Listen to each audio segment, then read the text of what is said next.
Déjenme que inicie la grabación. Ahora sí. Bueno, como les estaba diciendo, vamos a trabajar con lo que sería la ética en la investigación científica. Para ello, primero, vamos a empezar con un punto importante de discusión en la actualidad, que se refiere a cuál es el lugar de la ética en la ciencia y también en las investigaciones científicas.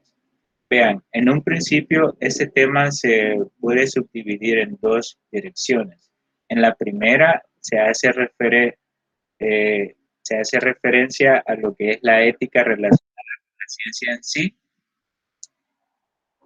y en la otra se analiza la ética en las relaciones entre la ciencia y la sociedad.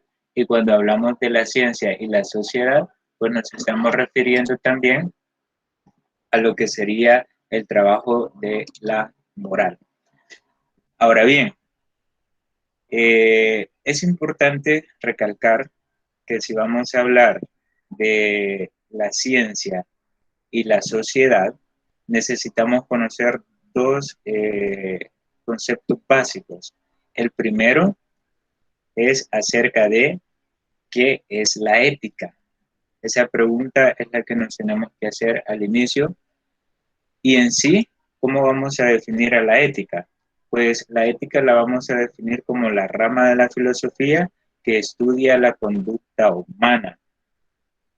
También es la teoría o ciencia del comportamiento moral. Ahora bien, ya tenemos dos palabras claves acá. La conducta humana, que va a estar regida a partir del comportamiento moral. Ahora bien, para ello tendríamos que saber qué es la moral también. Entonces, vamos a definir esa parte, qué es la moral. Y la moral la vamos a definir como el conjunto de normas de conducta y convivencia que están íntimamente ligadas a la ética, en este caso, la ética en sí. Entonces, la ética es la ciencia que estudia la conducta humana.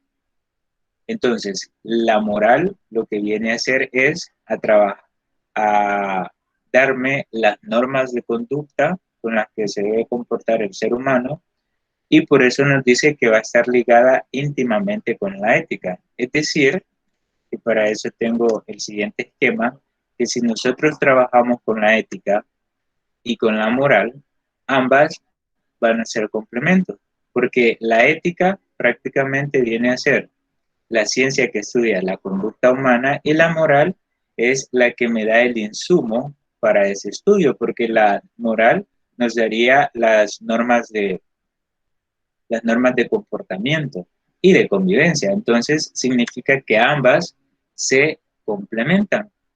Ahora bien, si tenemos la ética y la moral y a esta unión que se ha formado le agregamos una parte importante que es la ciencia, y se une con la ética y la moral, vamos a tener lo que conocemos como la ética científica. ¿Y a qué le vamos a llamar ética científica? Como vemos, viene de la unión de la ética y de la moral, pero le vamos a dar una definición específica. La ética científica es el tratado filosófico que busca regular la conducta profesional de los científicos, estableciendo valores. Vean, esos valores vienen de la moral, de respeto hacia dos ejes importantes: la vida y la naturaleza. Eso es lo que debe tener el científico en sí, mantener o respetar los valores de la vida y la naturaleza. Ahora bien, la preocupación por los problemas morales acerca de la ciencia, la verdad no es nueva. En tiempos anteriores, los escrúpulos de conciencia de los científicos fueron expresados desde la Primera Guerra Mundial. Ejemplo de ello tenemos a dos científicos muy reconocidos. Entre esos científicos están dos. Tenemos a Albert Einstein y a Bertrand Russell. haciéndose más intensos, esos científicos vieron que en los tiempos de la Primera Guerra, que fue cuando los nazis y los comunistas trataron de controlar y avasallar a la ciencia, es decir, trataron de amedrentar a las ciencias, a los científicos que se dedicaban a ello, para que prácticamente les hicieran todo lo que ellos quisieran en ese preciso momento. Entonces, eso nos dice que en sí los problemas morales y éticos no son atemporales. ¿Qué significa que no son atemporales?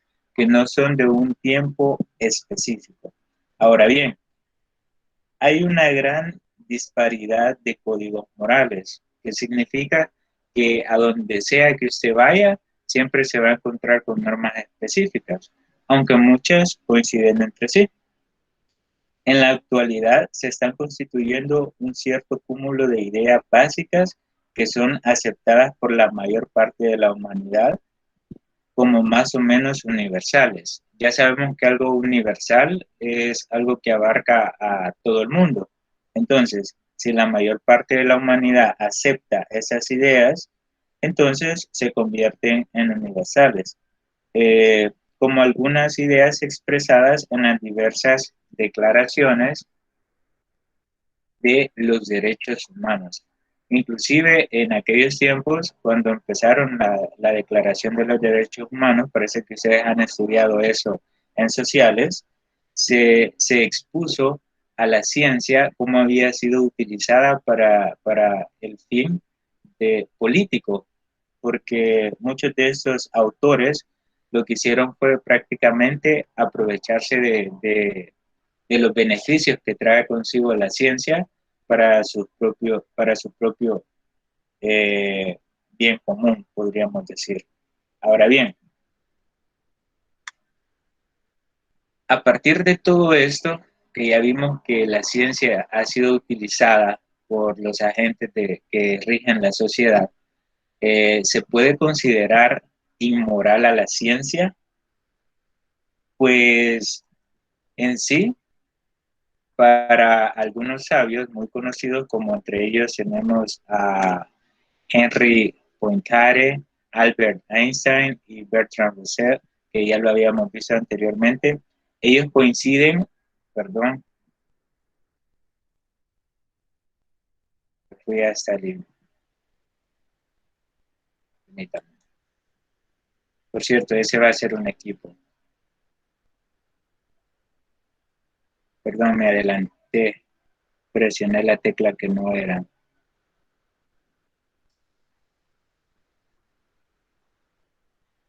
Aquí estábamos.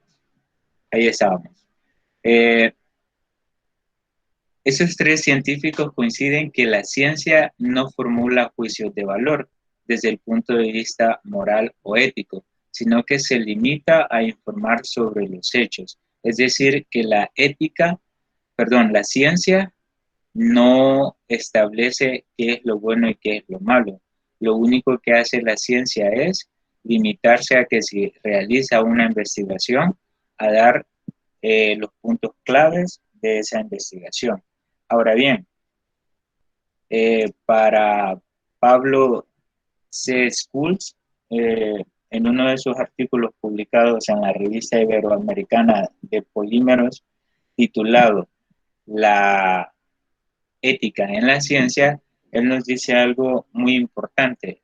Y esa parte importante que nos dice él en ese artículo es que las ciencias formales y las naturales, por supuesto, no se ocupan de valores, especialmente la ciencia moderna de la naturaleza, a diferencia de la antigua y la medieval. No ve en la naturaleza objetos intrínsecamente valiosos o no valiosos y consecuentemente no inventa jerarquías del ser en las que cada grado se ubica según su proximidad al sumo bien. Ese sumo bien es un término que se utilizaba en la Edad Media, que se le daba o que se entendía como el bien supremo, cuando uno tiene, en aquel entonces, cuando estaban muy relacionados con los dioses, hacer todo lo que los dioses mandaban. Entonces, éticamente, son entonces éticamente neutrales. No puede decirse lo mismo de la ciencia del hombre. Ahora bien, ¿a qué se refiere este párrafo? De que en sí, cuando hablamos de las ciencias formales y las naturales, como nosotros sabemos, cada ciencia tiene su aplicación para diferentes áreas. Por ejemplo, la física es una ciencia natural porque se trata del estudio de los fenómenos macroscópicos de la naturaleza. En cambio, las ciencias formales podríamos decir como las ciencias sociales, que se encarga de un estudio más que todo de la sociedad. Entonces, en sí, lo que hacen las ciencias naturales, eh, cuando decimos que eh, no ven en la naturaleza intrínsecamente objetos valiosos o no valiosos, se refiere a que muchas veces el científico no valora lo que la naturaleza le proporciona. Entonces se va a inventar lo que sea de beneficio para él mismo.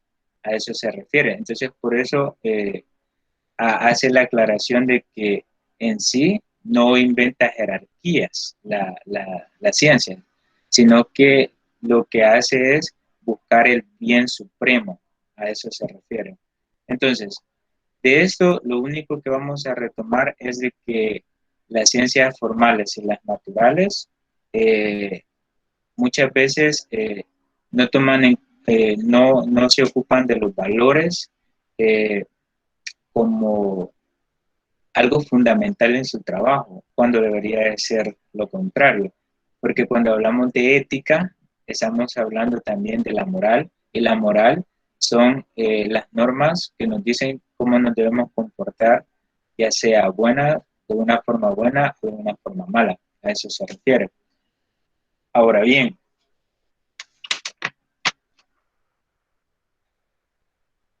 a partir de esto, la responsabilidad profesional de los científicos se debe establecer un comportamiento ético y para ello vamos a especificar algunas áreas. Entre ellas tenemos el ámbito de desarrollo metodológico, también vamos a tener el área en el ámbito social, la práctica científica y la investigación científica. En esta última se debe tener el cuidado de no usurpar o falsificar datos. Vean, en estas 4 áreas el objetivo es establecer la responsabilidad que va a tener el científico para desarrollarse en cada una de ellas. Entonces, prácticamente cada una de estas áreas debe respetar normas de conducta, en el sentido de que siempre debe respetar la parte de la ciencia que se trata de conocer lo desconocido, ¿verdad? Pero eh, aparte de ello, también debe regirse por los valores o las normas de conducta que dicta la moral y la ética. Ahora bien, eh, existe un consenso de la comunidad científica internacional en donde señala qué tipo de acciones no son éticas, aunque dado que solo salen a la luz las más graves, porque las más graves son las que muchas veces nos damos cuenta en los medios de comunicación, eh, hay algunas transgresiones menores que pasan inadvertidas. Muchas veces algunas, eh, Profe, alguna, sí, disculpe. sí. Fíjense que tengo un problema con la luz se está yendo demasiado aquí en mi casa, entonces por eso es que me desconecto por datos y, y su profe. Así que si me desconecto, le iba a decir que no vaya a pensar que no quiero hacer en la clase, sino que hay demasiados bajones de electricidad aquí. Bueno, está bien, está bien. Bueno, continuemos. Como les estaba diciendo, la comunidad científica trata la manera de señalar las acciones que se toman en contra de aquellas, eh, podríamos decir, situaciones que no vayan acorde con la ética. Pero hay muchas de de estos errores que se dan o de estas acciones malas que se dan, que como lo decía acá, son menores, muchas veces pasan inadvertidas y nunca nos damos cuenta. Pero hay ciertas situaciones de mala praxis en donde sí son difíciles de esconder o de o que pasen inadvertidas, que son más que todo en la medicina. En la medicina es más que todo, es el área de la ciencia en donde se dan muchas veces malas praxis y que no pasa inadvertida. Y como podemos ver, cuando un médico ha sido negligente en cierto procedimiento, entonces muchas veces, muchas de estas acciones tienen consecuencias. Entonces, no pasan inadvertidas. Por lo tanto, en esa área de la medicina es en donde se puede ejemplificar prácticamente eh, los casos más graves que sí han salido a la luz y que no han pasado inadvertidos. Eh, los casos restantes en los que se descubre un fraude. Bueno, hay casos restantes en donde se descubren fraudes y todo, pero nunca pasa a mayores. Ahora bien, eh, el problema es que cuando un científico comete un error, muchas veces y este no pasa inadvertido, entonces este error sí lo marca de por vida. Entonces, prácticamente como que este error lo va a acompañar siempre en su trabajo y la comunidad científica lo que va a hacer es cerrarle todas las puertas. Pero cuando hablamos de errores, nos estamos refiriendo a errores que transgredan lo que es la ética y la moral. Ahora, quizás resulte más fácil si enumeramos primero las situaciones que son consideradas como faltas de ética y después las eh, aclaramos en qué consiste cada una de ellas. Vamos a enlistar las más importantes. Veamos. Primero, tenemos lo que, esas son las situaciones que se consideran como faltas a la ética. Una acción sería cuando se dan fraudes de los resultados obtenidos en las investigaciones. Por ejemplo, algo que podemos hablar de las ciencias sociales, lo que estamos viviendo hoy en día, que son las famosas elecciones, en donde se publican muchas encuestas. Las encuestas son parte de una investigación científica. Entonces, si estas encuestas se da información que no va de acuerdo con lo que se investigó, entonces ese es considerado como un fraude. Y cualquier casa encuestadora que trate la manera de dar información falsa va a perder credibilidad. Entonces, por ahí va este punto. También tenemos la adjudicación de autoría del trabajo de otros, como lo conocemos comúnmente como plagio, y que por cierto, la comunidad científica en los tiempos de la Edad Media y bueno, en el pasado, eh, mucho de este plagio se dio cuando había mujeres científicas que descubrieron, que hicieron investigaciones científicas y hicieron varios inventos, pero por la misma época que nosotros sabemos del machismo y todo eso, entonces lo que sucedió fue que muchos científicos usurparon o se adjudicaron investigaciones que no les correspondían. Entonces, todos esos casos han quedado impunes, ¿verdad? Por la época en la que se dieron. pero imagínense cuántas mujeres científicas no pudieron haber patentado su propia investigación y ahora estuviéramos hablando de ellas. Entonces, muchos de estos casos de la antigüedad han quedado impunes, pero ahora ya no. Ahora la mujer tiene más posibilidades de estar en la ciencia, de ser parte de la ciencia y de todos los descubrimientos científicos que se darán o que se están dando o que se darán.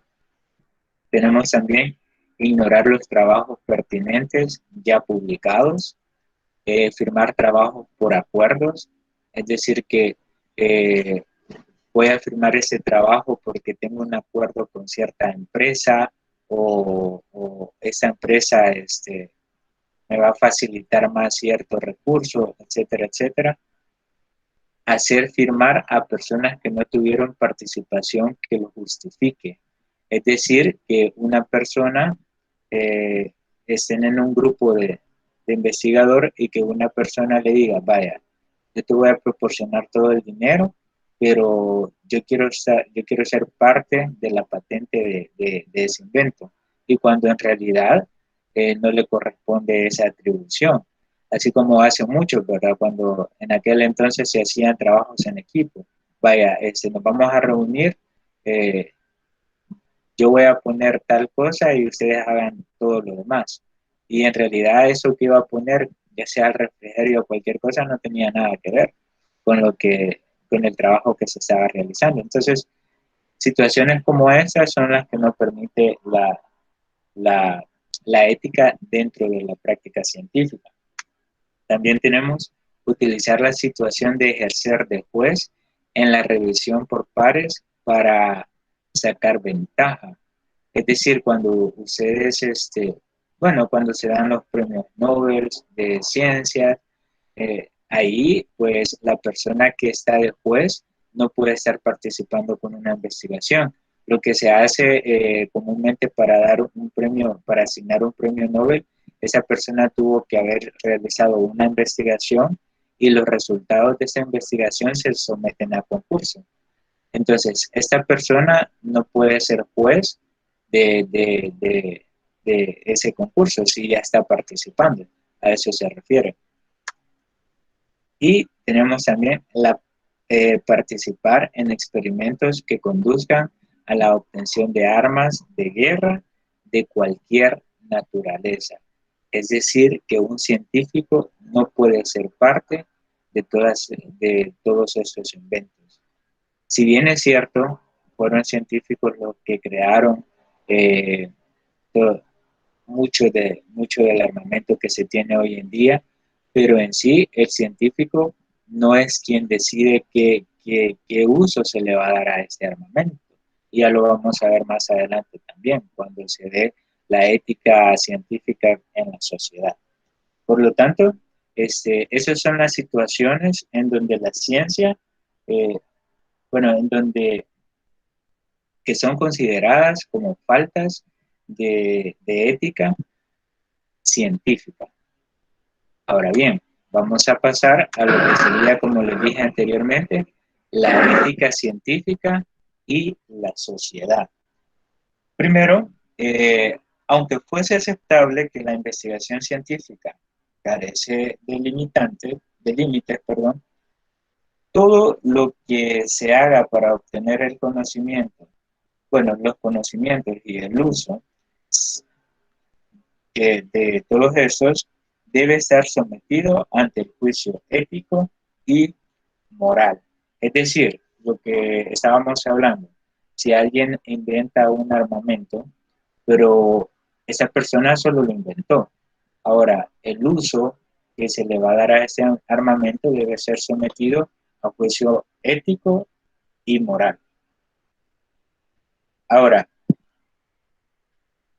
los conocimientos científicos han permitido a la humanidad desarrollarse ampliamente en el ámbito social, cultural, económico, político, ideológico, pero aunque los fines con los que se haga la ciencia en sí sean diversos, al final ese desarrollo científico va a terminar en la misma práctica científica. Es decir, todos los inventos que se han dado a la fecha convergen en el desarrollo de la humanidad, ¿sí? Aunque al inicio tuvieron eh, eh, diversos puntos de vista, pero al final el único punto de vista que prevalece es la aplicación práctica para la humanidad.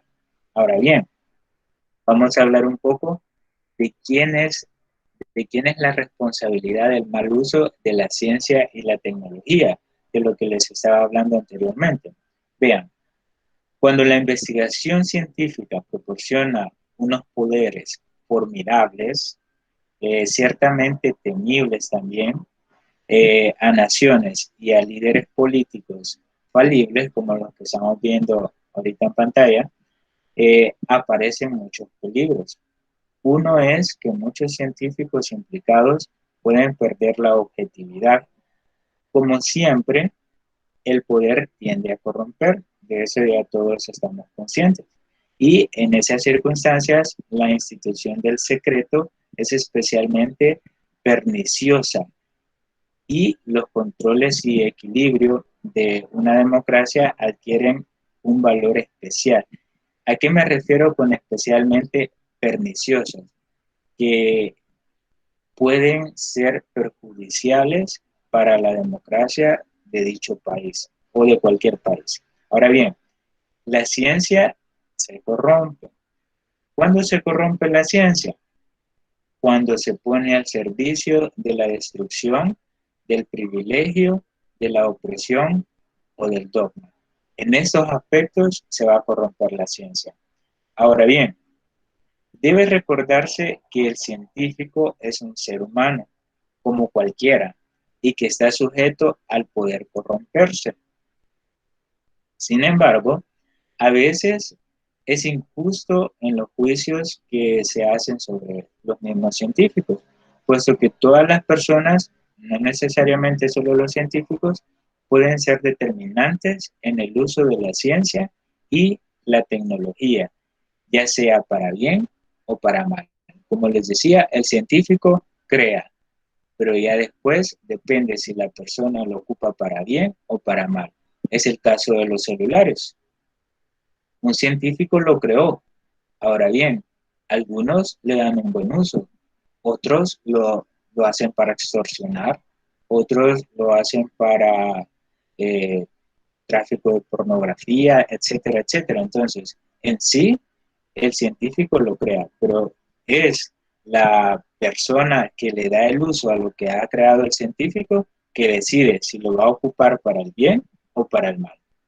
Ahora, tenemos a un científico por ahí que se llama Isaac Asimov, que nos dice que fueron científicos los que sintetizaron los plásticos que no son biodegradables, es decir, los que lo crearon.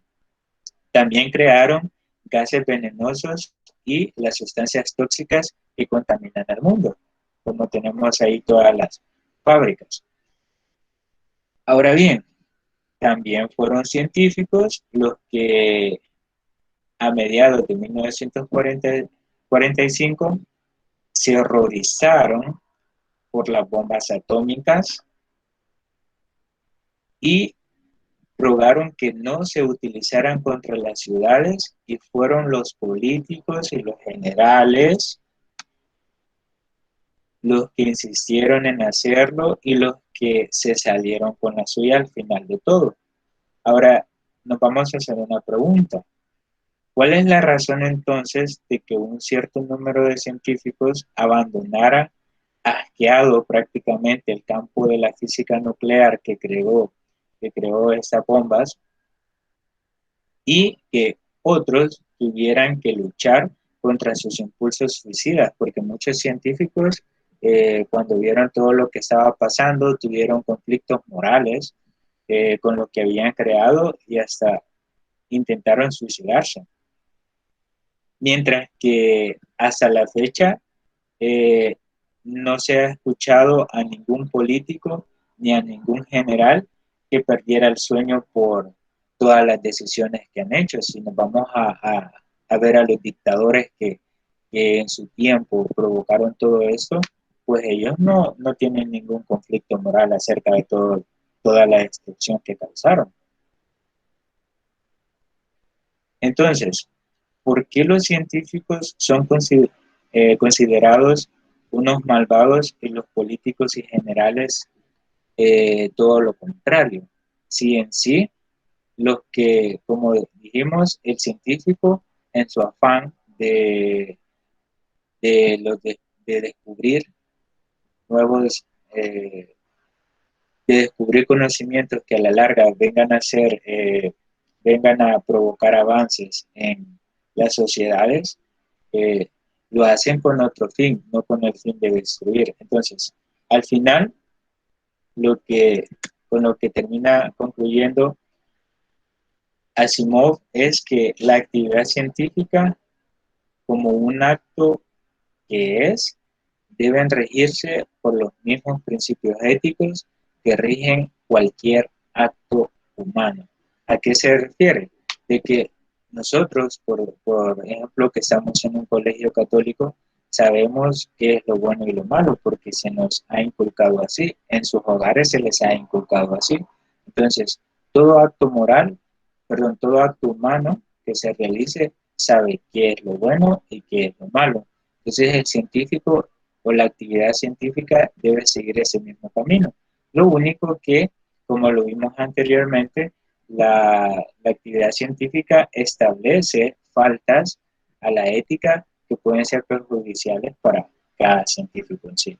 Ahora, esto nos lleva a la ética científica y el medio ambiente. ¿Qué está sucediendo con la ética científica y su relación con el medio ambiente? ¿En qué le está afectando al medio ambiente? Vean, el problema es que el desarrollo científico y tecnológico ha permitido que el ser humano se aleje de las características adaptativas de las demás especies. ¿A qué se refiere? ¿A qué nos referimos con las características adaptativas? Todas las especies que se conocen aparte del ser humano, todas esas especies se adaptan al medio que los rodea y así van evolucionando. En cambio, el ser humano no se adapta, en los tiempos actuales, el ser humano no se adapta al medio, sino más bien hace que el medio se adapte a sus necesidades. Ahí lo tenemos. Hoy en día, pues tenemos, por ejemplo, las ciudades más grandes, pues nosotros sabemos que en un inicio no fueron así las ciudades. Entonces, ¿qué hizo el ser humano? Hizo que ese medio que lo rodeaba se adaptara a sus necesidades. De igual manera, vamos a un día de campo, tratamos la manera de que el medio en el que nos vamos a desempeñar en ese momento se adapte a nuestras necesidades, cuando todas las especies lo que hacen es adaptarse al medio que los rodea. Esto ha generado que los ecosistemas estén siendo destruidos a pasos agigantados, nosotros sabemos eso. Han habido incendios, los cambios de clima que tenemos ahora, etcétera. Entonces, las especies de flora y fauna desaparecen rápidamente debido al uso inadecuado de las tecnologías y los bienes de consumo que le damos los seres humanos hoy en día. Es por ello que la actividad científica debe tener un sentido ecológico. En otras palabras, debe ser encaminado al desarrollo sostenible de la sociedad, de la naturaleza, como se establece, como se estableció en una conferencia ambiental que se dio en 1994 en Río de Janeiro. Ahora bien, en conclusión, lo que podemos decir es que la ética humana no debe separarse de los hechos biológicos. En otros sentidos, nosotros sabemos que por naturaleza hacemos muchas cosas, porque no sé si a ustedes les ha pasado de que usted sabe que las cosas son malas, pero al final lo termina haciendo. Pero es nuestra propia naturaleza la que al final logra predominar. Por ejemplo, usted sabe que debe hacer las tareas, pero su propia naturaleza le dice, no, estás cansado, mira, mejor ponerte a ver tele y pues así, ni modo, no lo puedes hacer, no lo pudiste hacer. Eso nos dice nuestra propia naturaleza muchas veces. Entonces, es ahí en donde tenemos que tratar la manera de llegar a un equilibrio. Y por eso es que la ética humana en sí no se debe separar de los hechos biológicos que nos rodean. Bueno, entonces, eso ha sido como el tema en sí de la ética en la investigación científica. Voy a detener la grabación